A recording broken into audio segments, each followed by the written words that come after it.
The hammer struck the iron rim with such precision that every man watching forgot to breathe. And when Florence Keller looked up from her work with grease smudged across her cheekbone and fire reflecting in her green eyes, she had no idea her entire life was about to change. The year was 1878, and Douglas, Arizona, was nothing more than a dusty collection of buildings clinging to existence near the Mexican border, where the summer heat could kill a man as easily as a bullet, and women were expected to keep house, not repair wagons that seasoned wheelwrights had declared beyond saving. She had arrived in Douglas 3 weeks earlier with nothing but the clothes on her back, her father's old toolkit, and a reputation that preceded her from Tucson. Her hands moved with practiced certainty as she heated the metal band in the portable forge she had set up behind the livery stable, her movements economical and sure. The wagon wheel before her belonged to a merchant who had been told by 2 different men that the damage was too extensive, that he would need to order a new wheel from El Paso and wait 6 weeks for delivery. Florence had examined it for less than 5 minutes before quoting him a price and a completion time of 2 days. The merchant had laughed at first, looking at this 22-year-old woman with her dark blonde hair tied back in a practical braid, and her father's oversized work shirt rolled up to reveal surprisingly muscular forearms. But something in her steady gaze made him reconsider, and now he stood among the growing crowd of onlookers as she performed what looked like mechanical magic. Joseph Reeves dismounted from his chestnut mare and pushed his way through the gathered men, his spurs jingling softly with each step. He was 26 years old, trail-worn and sun-bronzed, with dark hair that needed cutting and eyes the color of aged whiskey. He owned a cattle operation 15 miles northeast of Douglas, and he had just lost his 4th wagon in as many months to the brutal terrain and inadequate repairs. His herd was scattered across grazing land that stretched for miles, and without functioning wagons to transport supplies and move equipment, his entire operation was in jeopardy. He watched as Florence lifted the wheel, testing the rim's fit with hands that knew exactly what they were feeling for. She nodded once, satisfied, and set it down to cool. Only then did she seem to notice the crowd that had gathered. "Show is over, gentlemen," she said, her voice carrying a note of dry humor. "Unless one of you wants to pay admission for the next act." The men chuckled and began to disperse, but Joseph remained rooted to the spot. He had heard rumors in town of a woman who could fix anything with wheels, but he had dismissed them as exaggeration. Now, seeing the precision of her work and the confidence in her bearing, he felt something shift in his chest that had nothing to do with wagon repairs. "You looking for something specific, or you just enjoy staring?" Florence asked, meeting his gaze directly. She wiped her hands on a rag that hung from her belt, leaving streaks of grease on the already stained fabric. "I need someone who can fix wagons," Joseph said, stepping closer. "Real fixes, not the temporary patches I have been getting." "Most men do," Florence replied. "Question is whether you are willing to pay for quality work." "I will pay double the going rate," Joseph said without hesitation, "but I need someone who can come out to my ranch and work there. I have got 3 wagons that need complete overhauls, and I cannot spare the time to haul them into town and wait."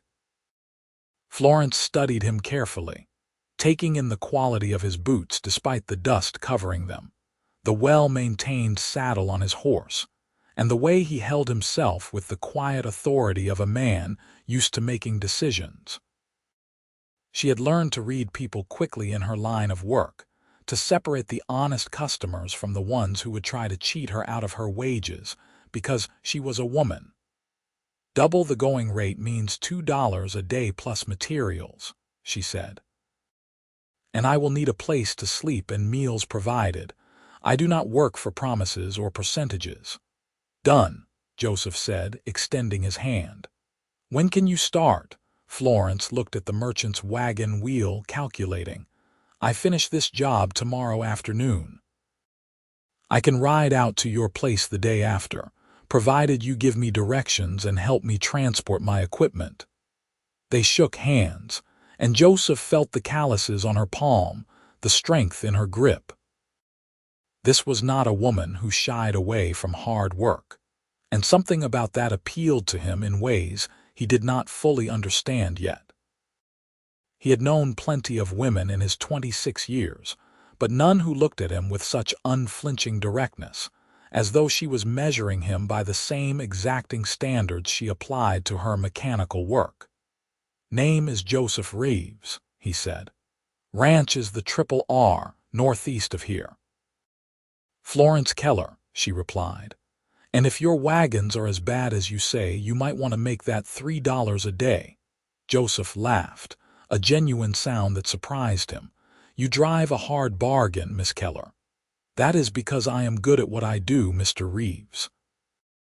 And I have learned that men will pay for quality once they see it. She turned back to her work, effectively dismissing him, and Joseph found himself grinning as he walked back to his horse. 2 days later, Florence loaded her tools onto a sturdy mule that she had purchased with her first week's earnings in Douglas, and followed Joseph's hand-drawn map out of town. The landscape opened up before her in shades of brown and gold, punctuated by the dark green of mesquite and the occasional stark silhouette of a saguaro cactus. The sun beat down with relentless intensity, but she had grown up in this country and knew how to pace herself, stopping regularly to water both herself and her mule. The Triple R ranch house appeared in the distance around midday, a low, adobe structure that blended into the surrounding landscape. Corrals and outbuildings spread around it like satellites, and she could see cattle grazing in the distance. As she drew closer, she spotted the wagons Joseph had mentioned, and her professional eye immediately cataloged the damage. He had not been exaggerating. These vehicles had been poorly maintained and badly repaired, with wheels that sat at wrong angles and axles that looked ready to snap. Joseph emerged from the barn as she rode into the yard, and she noticed he had cleaned up since their meeting in Douglas. His shirt was fresher, his hair damp as though he had recently dunked his head in a water trough. The thought made her hide a smile. You found it without trouble, he said, moving to help her dismount. Florence swung down from her mule before he could reach her, not from rudeness but from habit. She had learned long ago that accepting help too readily made men think she was weak. Your directions were clear enough, though you might have mentioned the Arroyo crossing was so deep. Sorry about that, Joseph said, looking genuinely apologetic. Winter rains carved it out worse than usual. Here, let me show you where you can stable your mule and where you will be staying. He led her to a small bunkhouse separate from the main house, clean and well-maintained with a bed, a washstand, and a window that let in the afternoon light. My ranch hands used the larger bunkhouse on the other side, he explained. Figured you would want your privacy. I appreciate that, Florence said, setting down her saddlebags. The consideration surprised her. Most men would not have thought twice about her comfort or privacy. Over the next hour, Joseph showed her around the ranch, introducing her to his 3 ranch hands. Miguel, an older Mexican man who had worked cattle all his life. Tom, a young cowboy barely 20 who looked at Florence with undisguised amazement. And Buck, a weathered veteran who regarded her with skepticism that she recognized all too well. She nodded to each of them politely, and then turned her attention to the wagons. The damage was extensive but not irreparable. The first wagon had a cracked axle and 2 wheels that needed complete rebuilding. The second had frame damage that suggested it had been overloaded repeatedly. and the third was in the best shape, but still required significant work on its suspension and running gear. She walked around each one slowly, occasionally crouching to examine joints and connections, running her hands over wood and metal with the focused attention of a doctor examining a patient.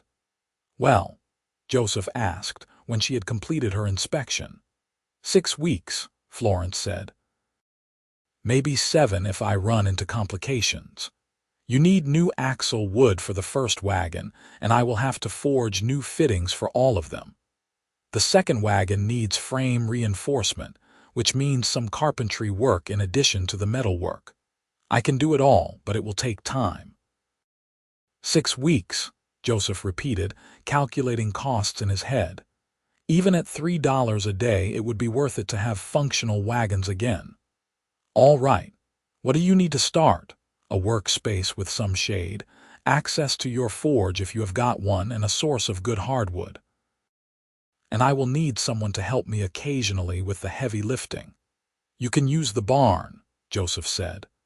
"There is a forge in there that I use for horseshoeing and basic repairs, and I can help with whatever you need." Florence raised an eyebrow. "You are planning to work alongside me?" "Do not you have cattle to manage?" "I do," Joseph admitted. "But Miguel can handle most of the day-to-day operations, and I would like to learn from you if you do not mind. Might save me money in the future if I can handle some of the simpler repairs myself." She considered this, looking for any sign that he was mocking her or planning to get in her way.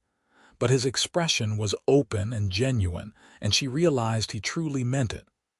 "All right," she said, "but if you slow me down, I will kick you out of my workspace." "Fair enough," Joseph agreed, and thus began an arrangement that would change both their lives in ways neither could have predicted. The first week established their rhythm. Florence rose before dawn, as was her habit, and had already begun work by the time Joseph brought her breakfast from the main house. She ate quickly and efficiently, treating food as fuel rather than pleasure, and then returned to whatever task she had started. Joseph watched and learned, occasionally asking questions that revealed a sharp mechanical mind beneath his cowboy exterior. He was handy with tools, she discovered, and once he understood what she needed, he could anticipate her requests. They worked mostly in comfortable silence, broken occasionally by technical discussions or brief exchanges about materials and methods. Florence found herself relaxing around him in a way she had not relaxed around any man since her father died 2 years earlier. Joseph did not try to assert authority over her work, did not question her methods or suggest better ways of doing things. He simply learned and helped where he could, and treated her with a respect that was as refreshing as it was unexpected. In the evenings, after the worst heat of the day had passed, they often sat on the porch of the main house, and Joseph would tell her about the ranch and his plans for it. He had inherited the land from his uncle 3 years earlier and had been building the operation slowly and carefully. The cattle market was unpredictable, but he loved the work and the independence it offered. Florence, in turn, found herself sharing stories about her father, who had been a wheelwright in Tucson, and had taught her everything he knew despite the scandalized objections of her mother and the rest of their community. He used to say that talent is not about what is between your legs, but what is between your ears, Florence said one evening, watching the sunset paint the desert in shades of orange and purple. "My mother never forgave him for teaching me his trade instead of insisting I learn needlework and cooking." "Where is your mother now?" Joseph asked. "She remarried 6 months after my father died," Florence said, her voice carefully neutral. "A shopkeeper in Tucson. He made it clear I was not welcome in his house, especially not if I insisted on continuing with wagon repair. Said it was unseemly for a woman and would damage his reputation." "His loss," Joseph said quietly. "Your father would be proud of you. Florence felt her throat tighten unexpectedly. "Thank you," she managed. The weeks passed, and the first wagon began to take shape under Florence's skilled hands. Joseph found himself inventing reasons to spend time in the barn, even when Miguel clearly had the ranch operations well in hand. He told himself it was practical, that learning wagon repair was a useful skill for a rancher. But he knew, deep down, that it was more than that. He looked forward to the sight of Florence bent over her work, strands of hair escaping her braid to curl around her face. He found himself noticing the way she bit her lower lip when she was concentrating, the quiet satisfaction in her eyes when a difficult repair went right. One afternoon in the fourth week, disaster nearly struck. Florence was working beneath the first wagon, which was propped up on heavy wooden blocks when one of the blocks shifted. Joseph, who had been working on the other side, heard the ominous creak and moved faster than he had ever moved in his life. He grabbed Florence around the waist and hauled her clear just as the wagon crashed down, missing her head by inches. They ended up in a tangle on the barn floor, both breathing hard. Florence was pressed against Joseph's chest, and for a long moment, neither of them moved. She could feel his heart pounding, could smell the combination of leather and sweat and something uniquely him that made her head spin. "You all right?" Joseph asked, his arms still around her. "Yes," Florence said, though her voice came out shakier than she would have liked. "Thank you." "That would have been bad. That would have killed you," Joseph corrected, and she heard real fear in his voice. He loosened his hold but did not let go completely, as though he needed to reassure himself that she was truly unharmed. "Florence, you need to be more careful. Those blocks need to be more secure." "I know," she said, finally pulling away and standing up. Her legs felt unsteady, though whether from the near miss or from being in Joseph's arms she could not say. "I got careless. It will not happen again." But something had shifted between them in that moment, and they both felt it. The awareness that had been building for weeks suddenly crystallized into something more urgent and undeniable. Joseph found himself thinking about Florence at night when he should have been sleeping, imagining what it would be like to kiss her, to run his hands through her hair when it was loose and free. Florence caught herself watching Joseph when he was not looking, admiring the strength in his shoulders and the gentleness in his hands, despite the hard work they did. Neither spoke of it, but the air between them grew charged with unspoken feelings. In the fifth week, a traveling merchant came through the ranch, and Joseph invited him to stay for dinner. The man was pleasant enough, and the meal was enjoyable, but Florence noticed how Joseph grew quieter as the evening progressed. It was only later, when she was walking back to her bunkhouse in the cooling evening air, that Joseph caught up with her. "Can we talk?" he asked. Florence felt her heart rate increase but kept her voice steady. "Of course." They walked a short distance from the buildings, until they stood under a sky blazing with stars that seemed close enough to touch. The desert night was alive with small sounds: the chirp of crickets, the distant call of a coyote, the whisper of wind through dry grass. "That merchant," Joseph began, then stopped as though unsure how to continue. "He asked if you were available for courting." Florence felt something cold settle in her stomach. "What did you tell him?" "I told him no," Joseph said, and now he turned to face her fully. "I had no right to, and I know that. You are a free woman and can make your own choices. But the thought of him or anyone else courting you made me want to put my fist through a wall." "Joseph," Florence said softly. "I am in love with you," he said, the words tumbling out as though he had been holding them back for too long. "I think I started falling for you the first day I saw you in Douglas, the way you looked up from that wagon wheel like a queen surveying her kingdom. And every day since then has just made it worse. Better. I do not even know any more. All I know is that you are the most remarkable woman I have ever met, and the thought of you leaving when the wagons are done makes me feel like someone is tearing out my heart." Florence stared at him, her mind racing. She had sensed his growing feelings if she was honest with herself, and she knew her own heart had been moving in the same direction. But hearing him say it out loud, standing here under the vast Arizona sky, made it real in a way that terrified and thrilled her in equal measure. "I am not easy to love," she said finally. "I do not cook well. I would rather work with my hands than attend social functions, and I have no intention of giving up wagon repair to be a proper rancher's wife." "I do not want a proper rancher's wife," Joseph said, stepping closer. "I want you, exactly as you are, grease stains and all." "I am in love with you too," Florence admitted, the words feeling both terrifying and liberating.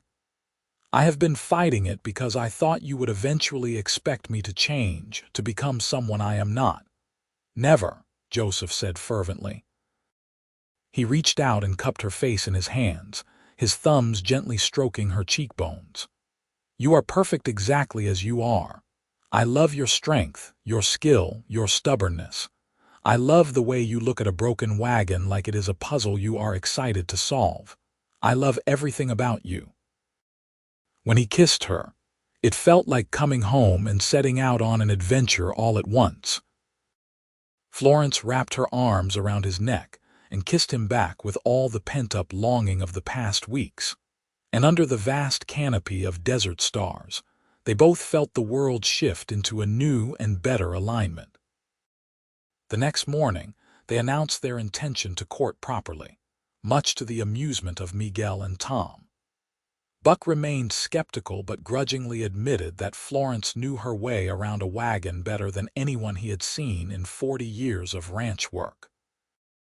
The news traveled quickly in the small community, and by the end of the week, half of Douglas knew that the unconventional wagon repair woman and the young cattle rancher were keeping company. Not everyone approved. When Florence rode into town for supplies the following week, she encountered more than a few disapproving looks from the town's more respectable matrons. One woman, the wife of the local banker, actually crossed the street to avoid walking past her.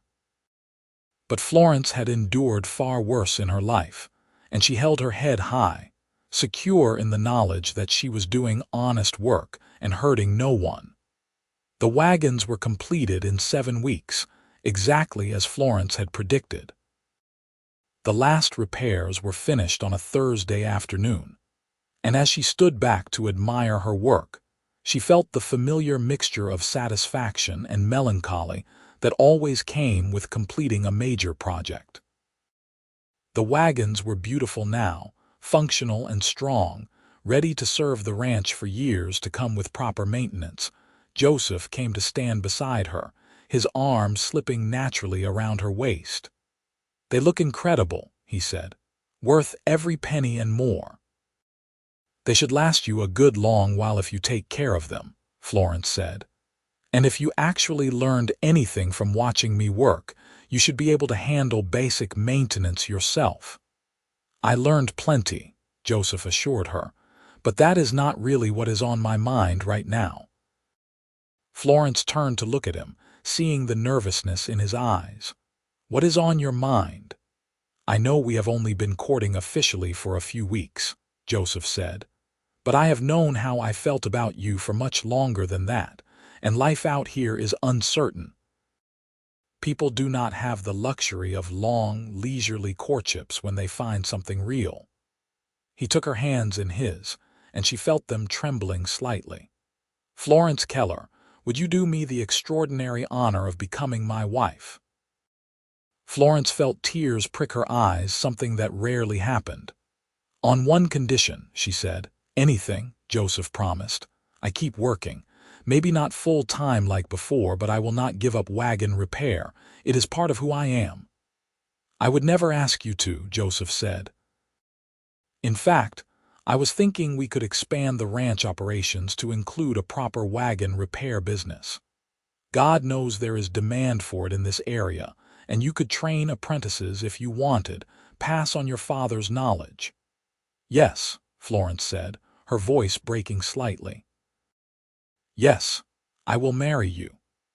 Joseph whooped with joy and picked her up, spinning her around until they were both dizzy and laughing.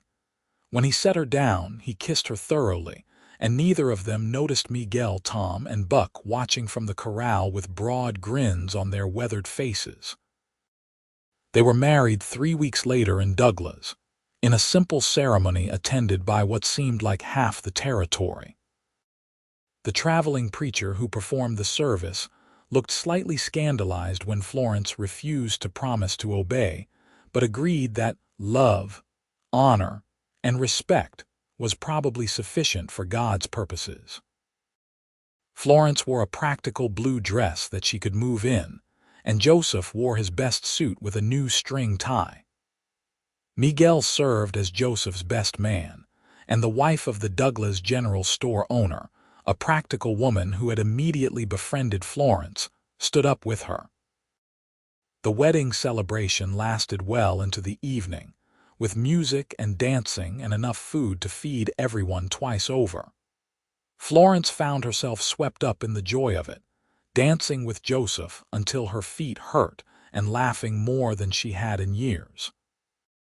When someone asked her if she would be giving up wagon repair now that she was a married woman, she replied cheerfully that she would be expanding her business instead, and Joseph nodded his enthusiastic agreement. They spent their wedding night at the ranch, in the main house that was now officially Florence's home. Joseph carried her over the threshold despite her laughing protests that it was unnecessary, and when he set her down in the bedroom, his expression turned serious. "Are you happy?" he asked, as though her happiness was the most important thing in his world. "Happier than I ever thought I could be," Florence answered honestly. She reached up to touch his face, tracing the strong line of his jaw. "I never thought I would find someone who loved me for who I really am, not who they wanted me to be." "Then they were all fools," Joseph said, pulling her close. "And I am the luckiest man alive." Their first year of marriage brought challenges and triumphs in equal measure. A severe drought tested the ranch's resources, and Joseph's skill as a cattleman. Florence's wagon repair business grew beyond their expectations, requiring them to build a proper workshop separate from the barn. They learned to navigate married life with its inevitable adjustments and compromises, but their fundamental respect for each other never wavered. Florence discovered that she enjoyed cooking more than she had expected when she was cooking for someone she loved, though she never became particularly skilled at it. Joseph learned to help with household tasks without being asked, understanding that Florence's time was as valuable as his own. They worked side by side on the ranch and in the workshop, partners in every sense of the word.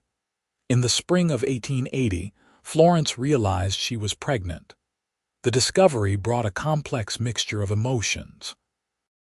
She was thrilled at the prospect of becoming a mother, but worried about how it would affect her work. Joseph, seeing her concern, immediately began planning modifications to the workshop that would allow her to continue working safely throughout her pregnancy and after the baby arrived. "Our child will grow up seeing both parents work hard at something they love," Joseph said one evening, his hand resting gently on Florence's still flat stomach. "That seems like a pretty good lesson to me." Their son was born in December of 1880, during an unseasonably cool week that made everyone grateful for warm fires and thick blankets. They named him Daniel, after Florence's father. He had his mother's green eyes and his father's dark hair, and from the moment Joseph held him, it was clear that this tiny human had completely captured his heart. Florence recovered quickly from the birth, driven by her own nature and by the modifications Joseph had made to ensure she could continue her work. She strapped Daniel to her chest in a sling that allowed her to keep working on smaller projects while he slept.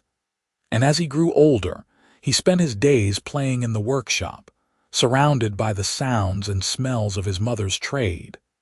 The years that followed brought steady growth and prosperity. The Triple R Ranch expanded its cattle operations, and Florence's wagon repair business became known throughout southern Arizona and into New Mexico. She took on 2 apprentices, young men who were initially skeptical about learning from a woman, but who quickly became devoted students once they saw her skill. Joseph took quiet pride in his wife's success, never once showing the jealousy or insecurity that some men might have felt about being married to such a remarkable woman. Daniel grew into a bright, curious child who showed an early aptitude for both ranching and mechanics. By the time he was 5, he could identify different types of wood and metal by sight, and had learned the names of every tool in his mother's workshop. He adored both his parents and seemed to find nothing unusual about having a mother who could rebuild a wagon axle and a father who could gentle the wildest horse. In 1885, Florence gave birth to their second child, a daughter they named Margaret after Joseph's mother. She had her father's whiskey-colored eyes and her mother's stubborn determination, making herself heard from her first breath. If Daniel was content to watch and learn quietly, Margaret was a whirlwind of energy and questions, demanding to know how everything worked and why. "She is just like you," Joseph told Florence one evening, watching as 5-year-old Margaret insisted on helping her mother with a repair, her small hands mimicking Florence's movements. "God help us all," Florence replied, but she was smiling. The territory changed around them as the years passed. The railroad came through in 1887, bringing easier access to supplies and markets, but also changing the fundamental character of the region. Douglas grew from a dusty collection of buildings into a proper town with schools, churches, and all the trappings of civilization. The wild and lawless days of the frontier were fading, replaced by something more settled and permanent. Through it all, Joseph and Florence's love deepened and matured. The passionate intensity of their early courtship had evolved into something stronger and more resilient, a partnership built on mutual respect, shared values, and genuine affection. They still made each other laugh, still found moments to steal kisses in the workshop or the barn, still talked late into the night about their dreams and plans. In 1890, Daniel turned 10, and Joseph decided it was time to teach him the full responsibilities of ranching. The boy took to it naturally, showing his father's instinctive understanding of cattle and land management. Margaret, at 5, declared that she was going to be a wagon builder like her mother, a pronouncement that made Florence's heart swell with pride even as she wondered what challenges her strong-willed daughter would face in a world that still had rigid ideas about women's roles. One evening in late 1890, as they sat on the porch watching the sunset, Joseph took Florence's hand and squeezed it gently. "Do you remember the first time I saw you working on that wagon wheel in Douglas? I remember thinking you were another cowboy who wanted to tell me I was doing it wrong," Florence replied with a smile. "I was already half in love with you by the time I rode away," Joseph admitted. "The way you looked at me, like you were daring me to doubt you. I had never met anyone like you." "I thought you were too handsome for your own good," Florence said, "and too charming. I was sure you would turn out to be trouble." "I was trouble," Joseph agreed. "The best kind of trouble, the kind that convinced you to take a chance on a struggling rancher with 3 broken wagons." "You paid me double wages," Florence reminded him. That helped. They laughed together, comfortable in the way only people who have built a life together can be. Inside the house, they could hear Margaret chattering at Daniel about something, her high voice insistent and enthusiastic. The ranch spread out around them, prosperous and well-maintained, a testament to their combined efforts. "I would not change a single thing," Florence said softly. "Not one moment." "Neither would I," Joseph agreed, pulling her closer. "Though I might have kissed you sooner if I could do it over." "You kissed me exactly when you were supposed to," Florence said. "Everything happened exactly as it was meant to." In 1893, unexpected news arrived that would test their family in new ways. Florence received a letter from her mother in Tucson, the first communication in over a decade. The shopkeeper her mother had married had died, leaving her alone and struggling financially. The letter was stiff and formal, but underneath the awkward phrasing, Florence could sense her mother's desperation. She showed the letter to Joseph that evening, unsure of her own feelings. "I do not know what to do," she admitted. "She made her choice when she chose him over me, but she is still my mother." Joseph read the letter carefully, then looked at his wife. "What does your heart tell you? That I should help her," Florence said slowly. "But I am angry too. She never approved of me, never tried to understand why I needed to do the work I do. She rejected everything I am." "People can change," Joseph said gently. "And we have room here if you want to offer it to her. But it is your decision, and I will support whatever you choose." After much thought and several sleepless nights, Florence wrote back, offering her mother a place at the ranch. The reply came quickly, acceptance mixed with what might have been the first hints of humility Florence had ever seen from her mother. 3 weeks later, Rebecca Keller arrived in Douglas, older and frailer than Florence remembered, carrying everything she owned in 2 small trunks. The reunion was awkward at first. Rebecca looked around the ranch with barely concealed amazement, taking in the thriving operation and the obvious prosperity.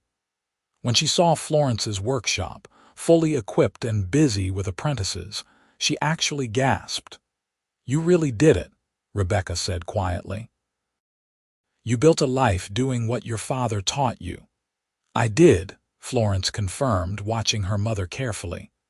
"I was wrong," Rebecca said, the words clearly difficult for her. "I thought the world would punish you for being different, for refusing to fit the mold I wanted for you. But you succeeded anyway, and you found a good man who loves you for exactly who you are." She looked at Joseph, who stood supportively beside Florence. "Thank you for seeing what I was too blind to see." The reconciliation was gradual, built through small moments and shared experiences. Rebecca proved surprisingly adept with Margaret, having a patience with the energetic 5-year-old that she had never shown with Florence. She helped with household tasks and slowly began to understand the life her daughter had built. Watching Florence work, Rebecca saw echoes of her late husband, and the pride she had suppressed for so long finally had room to emerge. "Your father would be so proud of you," Rebecca told Florence one afternoon as they watched Margaret attempt to hammer a nail under her mother's supervision. "I wish I had told you that years ago. I wish I had been brave enough to support you the way he did." "You are here now," Florence said. "That is what matters." By 1895, the ranch and workshop were thriving beyond anything Joseph and Florence had imagined in those early days. Daniel, now 15, was taking on increasing responsibility for the cattle operations, showing leadership skills that suggested he would one day run the ranch with the same dedication his father had shown. Margaret, at 10, was already skilled with basic wagon repairs and had announced her intention to design new types of wagons that would be even more efficient for desert travel.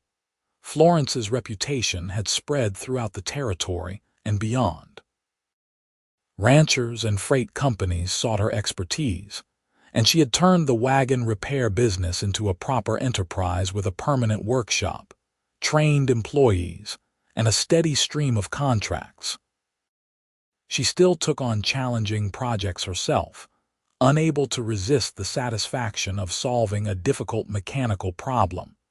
Joseph had become a respected figure in the community, known for his fair dealings and progressive attitudes. When other ranchers complained about the changing times and the increasing regulations, Joseph adapted and found ways to thrive. His willingness to learn from his wife's unconventional wisdom had served him well in all aspects of his life. One spring evening in 1896, Joseph and Florence took a rare evening to themselves, riding out to a favorite spot overlooking the valley. They had been married for 17 years, and in many ways, they felt like the same people who had fallen in love in a dusty barn while repairing broken wagons.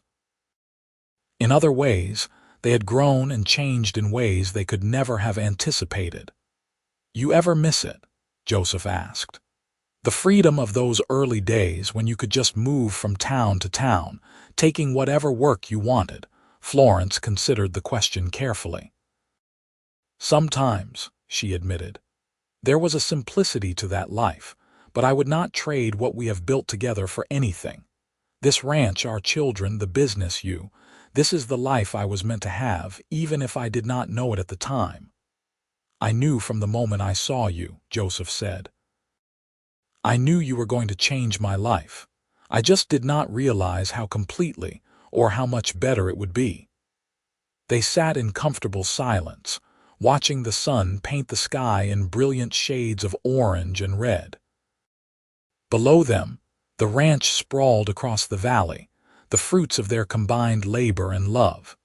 The workshop stood near the main house, its doors open to catch the evening breeze.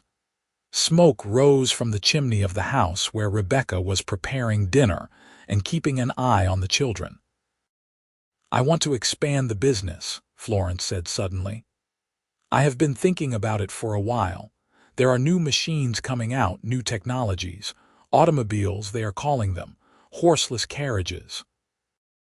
They are going to need repair work just like wagons do, and someone should be ready to provide that service."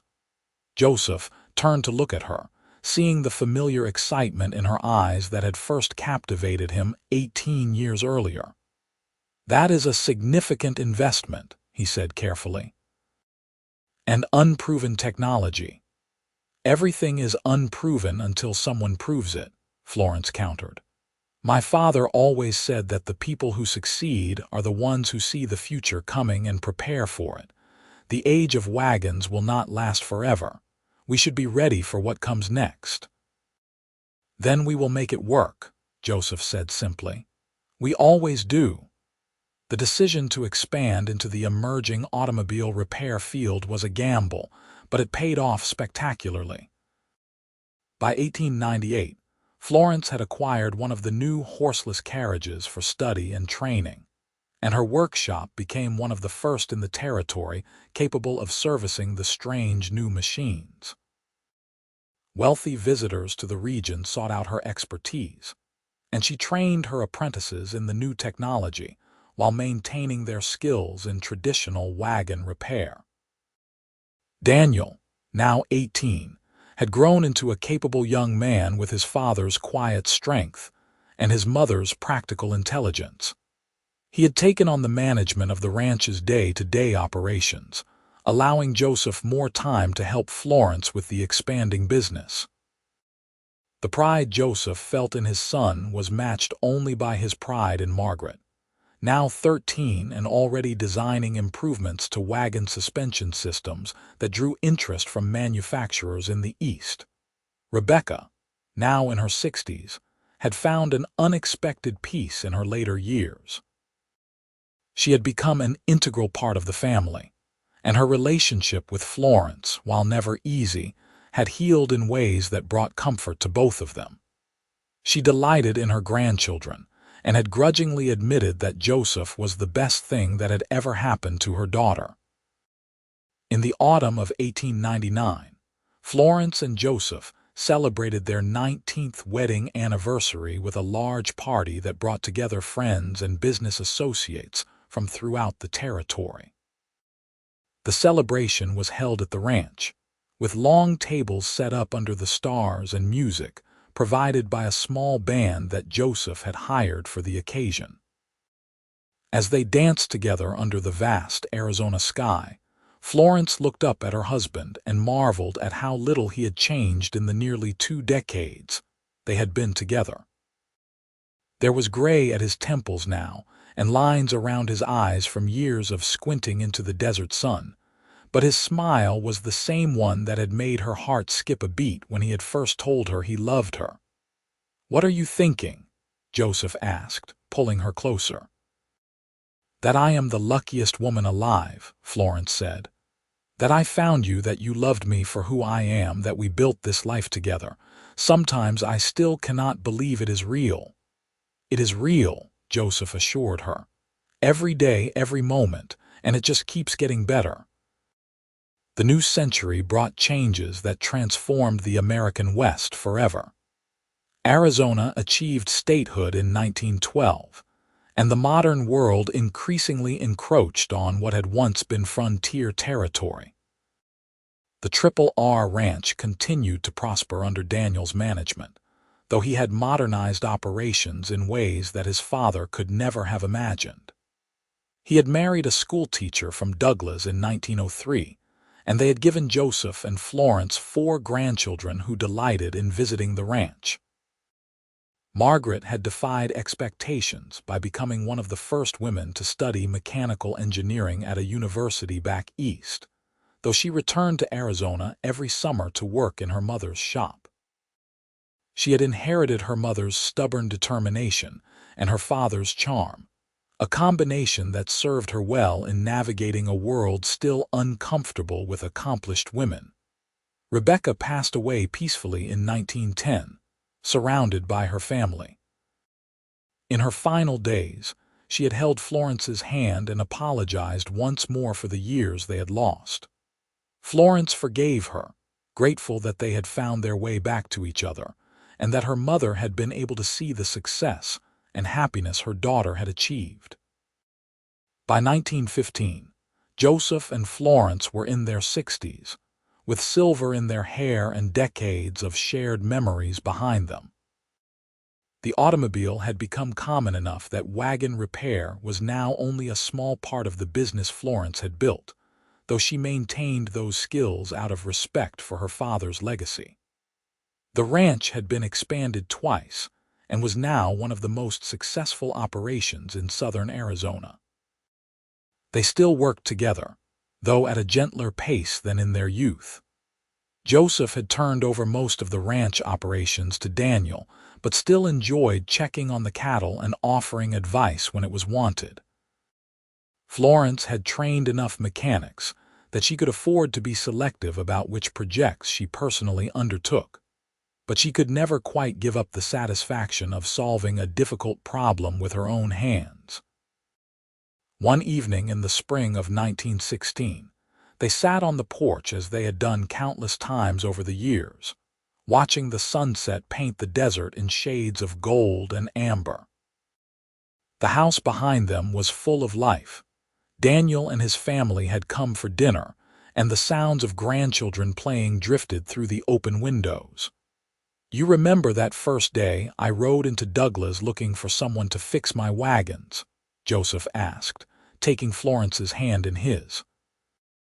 "I remember thinking you were too good-looking to be trustworthy," Florence replied with a smile, "and that you were probably going to try to cheat me on payment.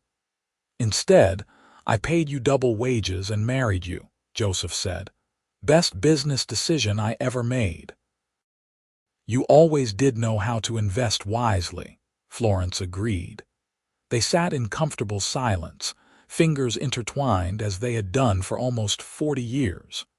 The ranch spread out before them, a testament to their hard work and shared vision. The workshop stood as a monument to Florence's skill and determination, proof that a woman could succeed in a man's world if she was talented enough and stubborn enough to refuse to quit. "I love you," Joseph said, as he had said countless times over the decades. But the words never lost their power or their truth. "I love you too," Florence replied, leaning her head against his shoulder. "Always have, always will."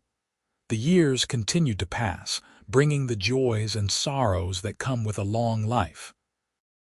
They buried old friends and celebrated the births of great-grandchildren.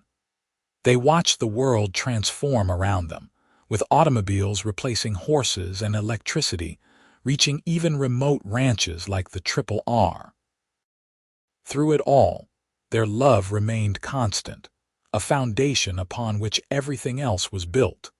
In 1925, on their 46th wedding anniversary, their children and grandchildren threw them a massive celebration.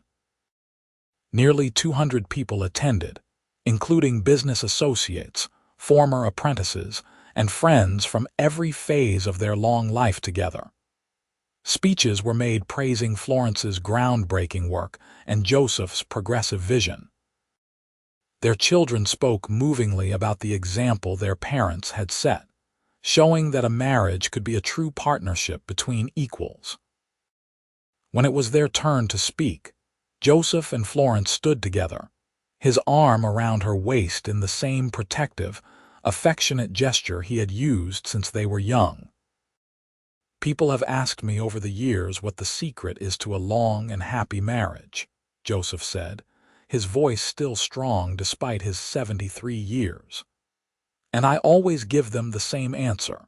Marry someone who challenges you, who makes you want to be better than you are. Marry someone you respect as much as you love. I found that person 46 years ago when she was fixing a wagon wheel in Douglas, and every single day since then has been a gift." Florence, now 67 but still upright and strong, took the floor. "I was lucky enough to find a man who loved me for who I really am, not who he wanted me to be. Joseph never asked me to change, never tried to make me fit into someone else's idea of what a woman should be.